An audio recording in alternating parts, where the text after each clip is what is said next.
మాట్లాడకుండా ఉంటే నాకు తెలిసిన మీ సమస్యలే మా సమస్య కాదు. ఆ విషయాన్ని నేను ప్రస్తావిస్తాను. ఓకేనా? మన కార్మికులందరూ ఈ ఫ్యాక్టరీకి సంబంధించి మీకు అందరికీ చాలా మందికి తెలుసు. మన గౌరవనీయులు మన ముఖ్యమంత్రి చంద్రబాబు నాయుడు గారు ప్రారంభించారు. అదేవిధంగా యువగళం మీటింగుల్లో మన లోకేష్ బాబు గారు ఈ ప్రాంతంలో ఈ ఫ్యాక్టరీకి వచ్చి సెల్ఫీలు తీసుకొని ఇది నేనే పెట్టిన ఫ్యాక్టరీ అని చెప్పి చెప్పుకొచ్చారు.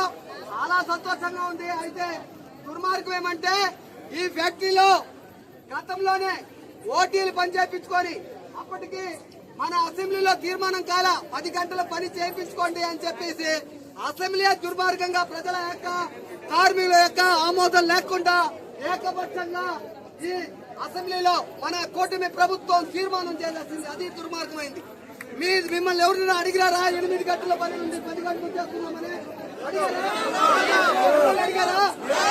ఎవరిని అడగలేదు. అయితే మనమంతా ఓట్లేసి గెలిపిస్తే మన పర్మిషన్ లేకుండా 8 గంటల పని మనకు స్వాతంత్రం వచ్చినప్పటి మన బిఆర్ అంబేద్కర్ గారు మనకి 8 గంటల పనిని అమలు చేస్తే ఈ చంద్రబాబు నాయుడు గారు 8 గంటల పనిని తీసేసి 10 గంటల పని 12 గంటల పని 10 గంటల తీర్మానం చేసింది. దుర్మార్గంగా మన చంద్రబాబు నాయుడు గారు ప్రారంభించిన ఫ్యాక్టరీలో 10 గంటలు కాదు 12 గంటల పని చేస్తున్నారు. సరే, జీతం ఇస్తున్నారా? ఎంత ఇస్తున్నారు?